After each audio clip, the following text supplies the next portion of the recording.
Hey there everybody, Charlie with NHORC here. Today I'm coming at you with a video about how to install tires onto the rims of your Losi PromotoMX. So in this case, I've got all the spare parts I need here. This is going to be a full second set for me, that way I can swap between the stock ones and these Proline hole shots. So these are the ones with the real tiny nubs on it. This is what I'm planning on racing on at RC Excitement in a couple of weeks, assuming they're allowed and I don't have to be on the stocks. This is what I'm going to be running on. So I just want to be able to swap back and forth. I want to be able to use the standard motocross tires for bashing around, and I want to be able to just pop the wheels off and pop them back on, not have to take any screws out other than the ones on the forks. So I'm going to walk you through how to do this. In this case, I'm using a mix of Losi parts. I've got the sprocket, the front brake rotor, and then in addition I have some GPM parts here that we're going to be installing as well. So we're going to get at it. So we're going to be installing the GPM aluminum hub set here. You could use the Losi hub set. I've got front and rear hub set from Losi, but I'm saving that for the Promoto tires since it's black. These are the standard Losi rims. I have just spray painted them white to go with my aesthetic. I'm still waiting on my white plastics and my custom graphics to swap the bike over to a white look, and I just don't have that yet. So we're going to start out on the front. This is your front hub, this is your rear. If these GPM ones do come with bearings already installed, which is very nice. And we're just going to start putting this thing together. So with the rims, you get bags of screws. This is one from the front rim and one from the back rim. I unfortunately took the rims out, so I'll have to figure out which ones are which. So pretty much this should be relatively straightforward. So interestingly, these rims split apart like this, and when you split them you have to make sure you line the holes up on each side like so. We need to start by gluing our tire on, and then we'll be installing the hubs. So we're going to start with that. So the first thing you're going to want to do when mounting tires, this applies to any tire for an RC if you're using CA glue and not beadlocks, is you want to go around and you want to look for imperfections like this on the bead, right? So we need the glue to get a good seal there, and that little piece of rubber from the molding is gonna mess things up. So you just take a little X-Acto knife or a pair of scissors or something and just kind of scrape that away. Ideally your X-Acto knife is maybe a little sharper than mine. I'm gonna get a different tool. That one is toast. I'm gonna use these body scissors here, just trim that off, clean it up. Some people go so far as to sand their tires all the way around. I don't do that. You can hit it with a fine grit sandpaper to clean it up. You could wash them if you're really worried about adhesion. I'm not super worried about adhesion on these. It's not ultra high powered. It's fast, but it's not super high powered. So I'm gonna basically go around and I'm gonna clean these lips up all the way around, and then I'll come right back. Alright, I've got these trimmed up to my satisfaction. They're not perfect, but they're good enough.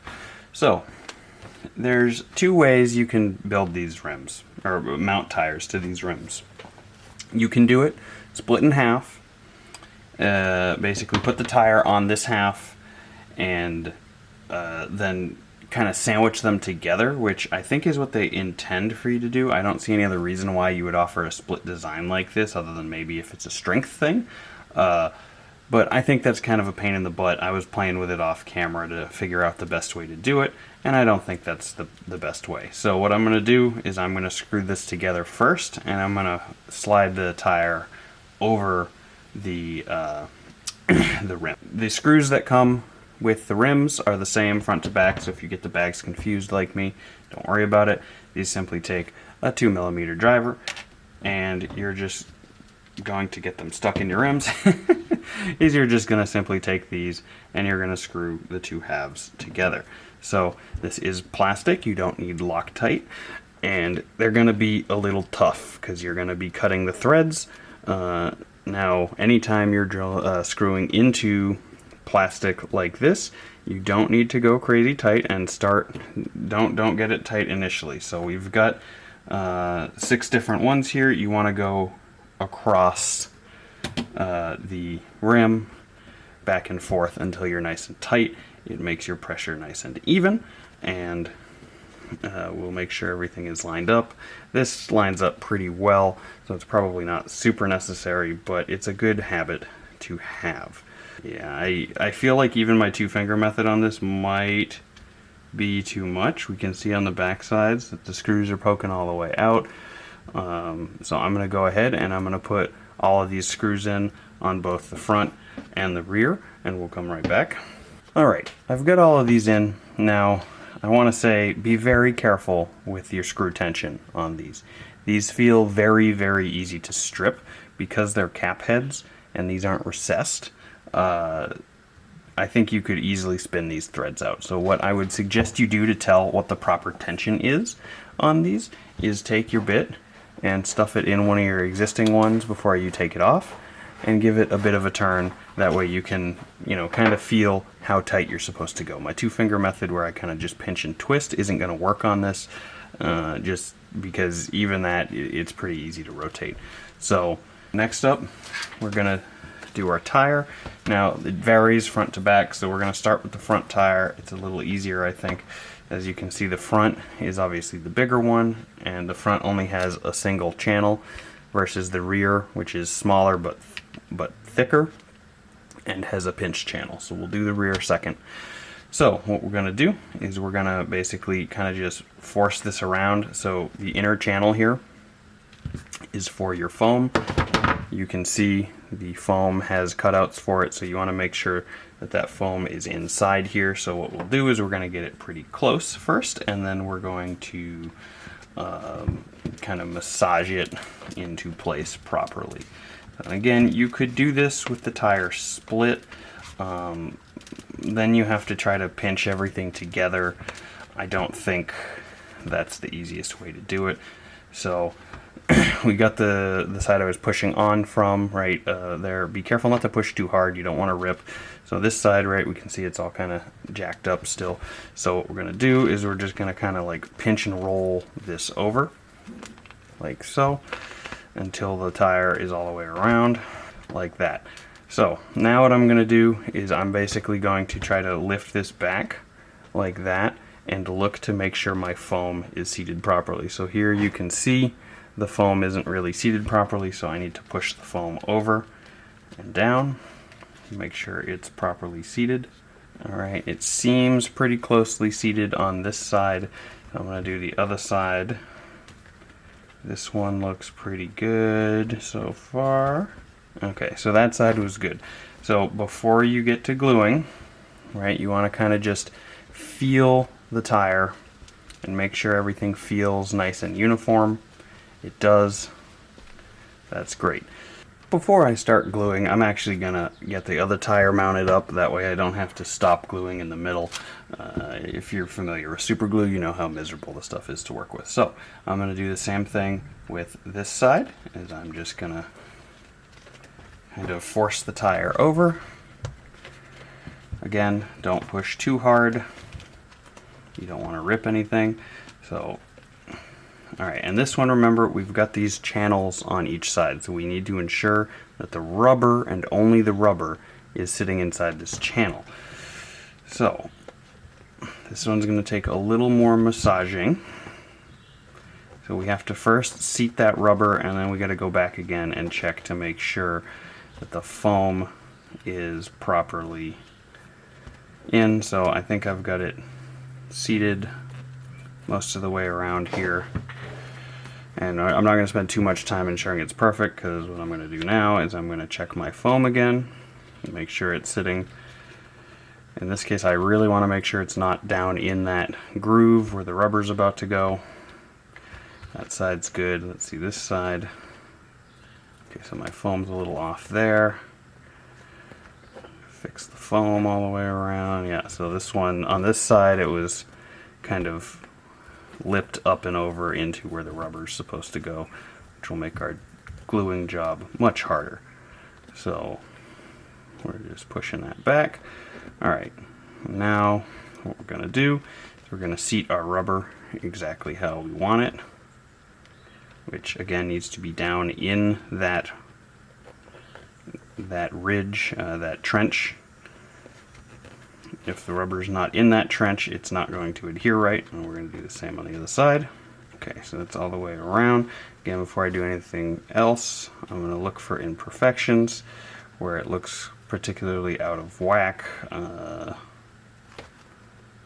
Just like here, you can see just barely how there's like a bump up, so this doesn't look like it's probably seating right, so I'm going to just unseat it and reseat it, give it a little push, and then I'm just going to feel the tire around, make sure it feels good and uniform. Alright, on to gluing. So back to our CA glue. Again, this stuff is really sticky. If you're concerned with having sticky hands, maybe wear gloves. I find it hard to do this and wear gloves. These applicator tips are very, very handy, but they're very hard to save once you use them. Generally, I buy whole extra bags of these things. So on the front tire, all we got to do is just lift the tire slightly. And what you want to do is note where you're starting on the tire. So I'm going to start with the green dot. Is put it in and just kind of trail a nice, oh, okay, my tip is not on all the way. That is unfortunate. Get that tip on a little better. You've got a very short window of time that you can apply this before it hardens. So I'm trying to get it on the back wall and the bottom. Basically, I'm just kind of laying it right down in the crease. And as you go, make sure that it's seating properly, because by the time you get all the way around, you won't be able to adjust it. The front tire does not take nearly the G-forces as the rear, which is why it doesn't have the trench on it. Because the front one will only spin at whatever speed the bike is moving, right? When you're airborne, it kind of just slows down. There's no power to the front wheel, which is why the design of the lip is different. All right, and we're all the way back around to the front there. That's gonna take a while to rub off. That paper towel marks. It's not the end of the world. It kind of unbalances things a little bit. And then I'm just kind of gonna let that, I'm kind of pushing evenly here. What I'm going to do is I'm going to leave that side up and I'm going to let that dry on that side. I'm going to do this one. So again, I'm going to start at my green dot. So this one should be a little easier in that you just have to find the channel and dump a bunch of glue into the channel. But the trick is you got to make sure when you drop it that it drops all the way down into that trench, or you will not be able to fix it without probably destroying the rubber of the tire. You probably could get the tires off and save the rims, but I doubt you would be able to save the tires. So as I go here, I'm taking a little longer than the other side because of how delicate or how quickly this stuff dries. So I want to make sure as I go that I'm pushing that rubber down into that trench where it needs to be. I can feel it popping down in as I go along, so it definitely doesn't just easily seat down where you'd like it. You got to give it a little bit of a push to get it there. So I'm going to go around, do the same thing all the way around here on both sides, and we'll come back. Okay, so I've got both sides glued on both tires here.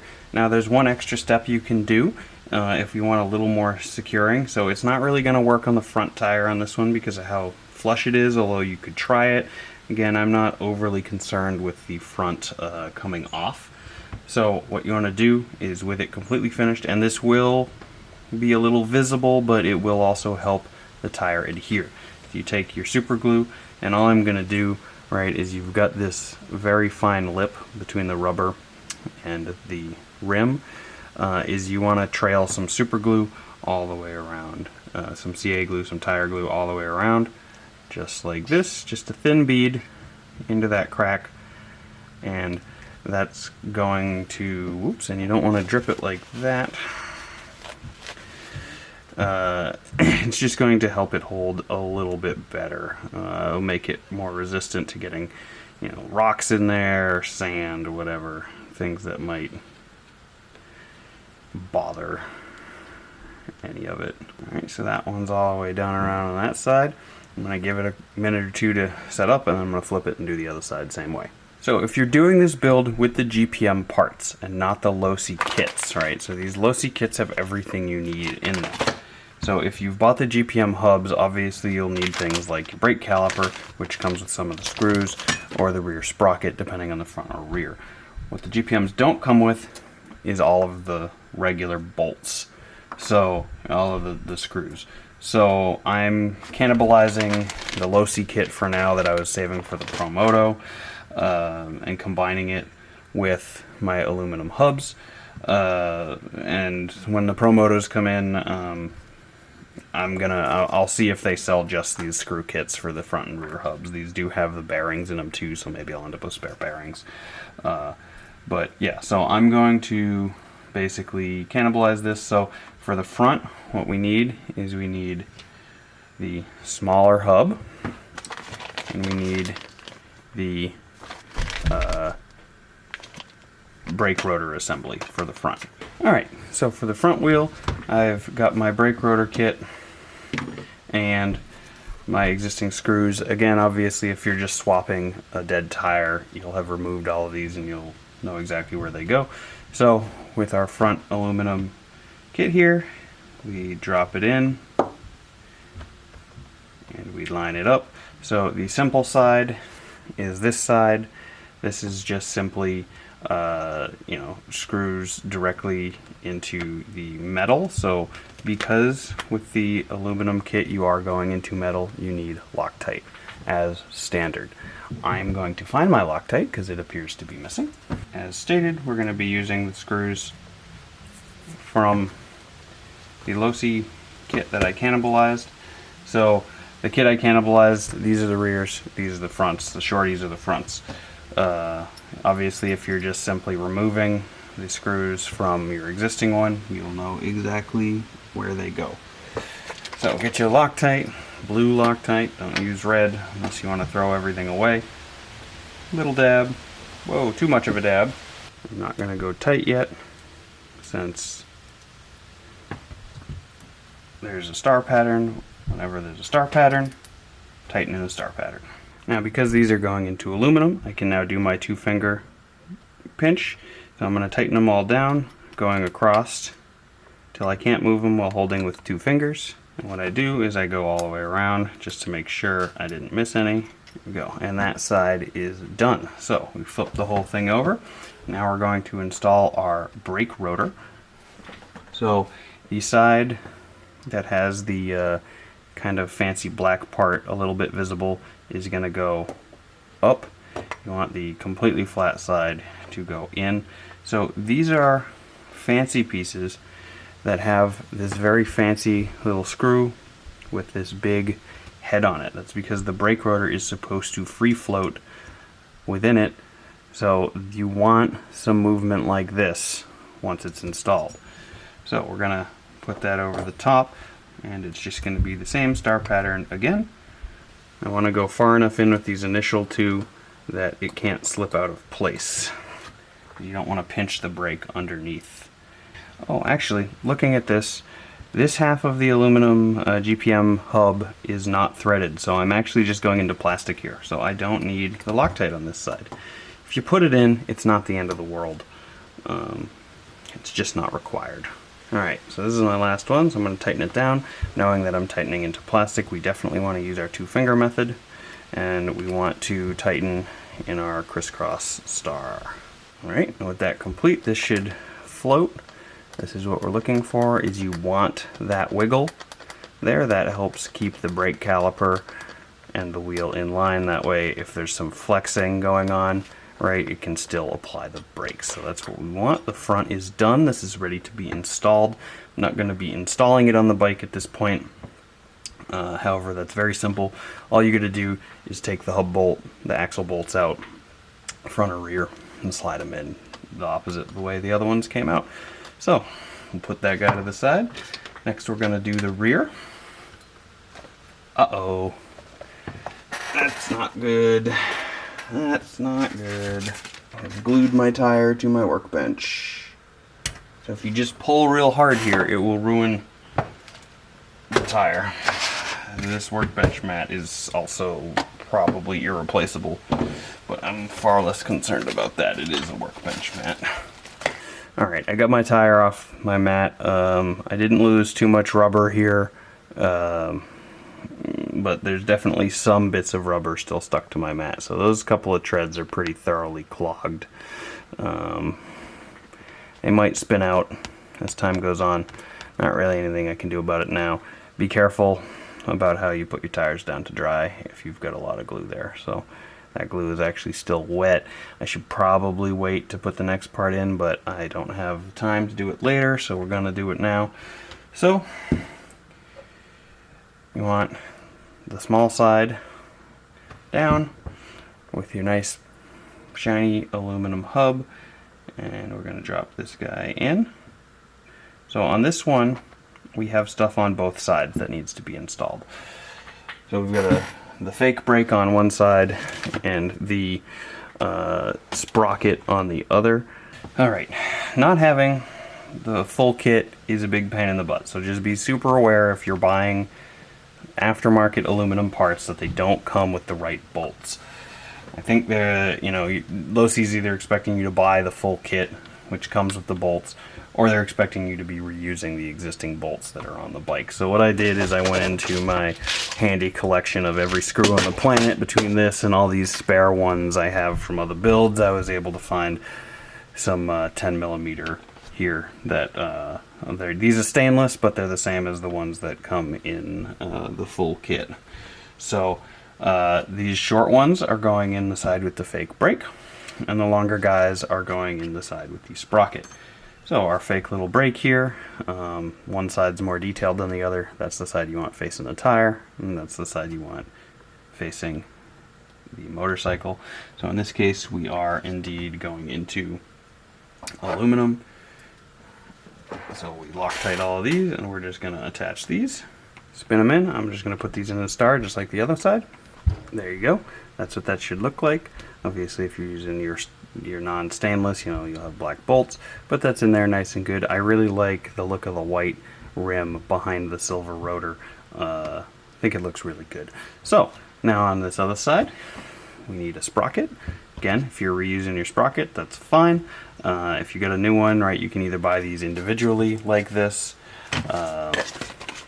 right, in a bag by itself, or this one came in the rear sprocket hub assembly, which I opened off camera, and I really shouldn't have opened anything before I started this project. So if you're excited for parts, maybe leave them in the bags till you're going to do them on the bench.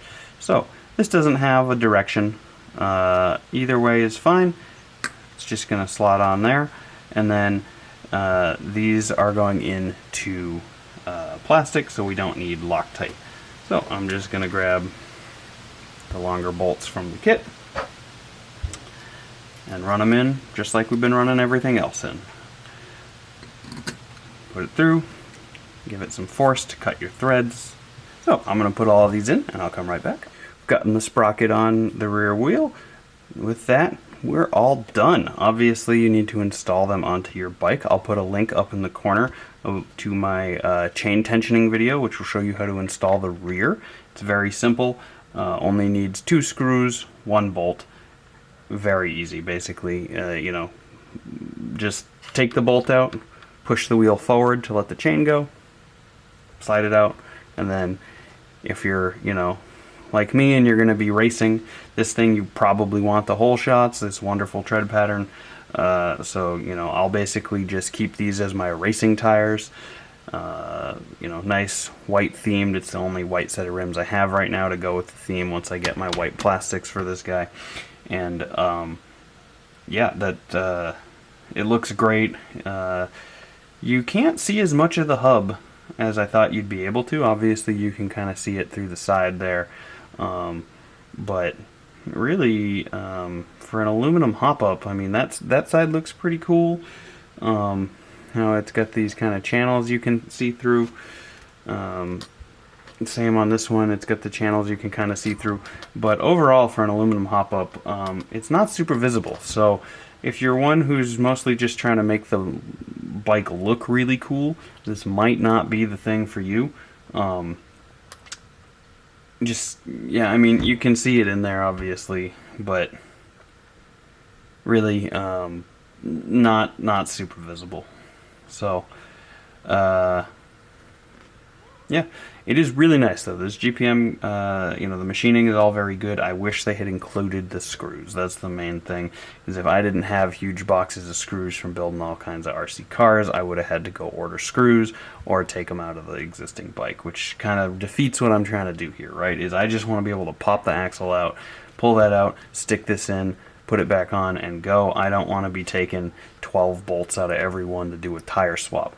Now, those of you who are looking to tire swap, you got to buy another set of rims. There's no way you can tire swap without the rims. You don't need to buy the rest, but at the bare minimum, you need the rims because these are glued on. Just because they're bolted in the middle, right, you still have to glue the lip all the way around. So if you take these off, they're done. Like, you'll wreck the tires taking them off. You probably can save the rims. There's all kinds of ways to get tires off of rims. Out there on the internet, I haven't really tried to do that. I just kind of either buy rims or run them till they're destroyed. You can boil them, I think, is the easiest way to get that kind of thing off. So, I hope this video has helped you. If it has, please hit that like and subscribe button. The subscribe is the real big one for me. I do all kinds of content, tons of Promoto content, crawlers, bashers, drifters, even some FPV drone stuff. So please give me a like or a follow or a subscribe, and I hope I've helped you. If you got questions or comments, leave them in the comments below. Happy to help out if I can, and have a nice day, everybody.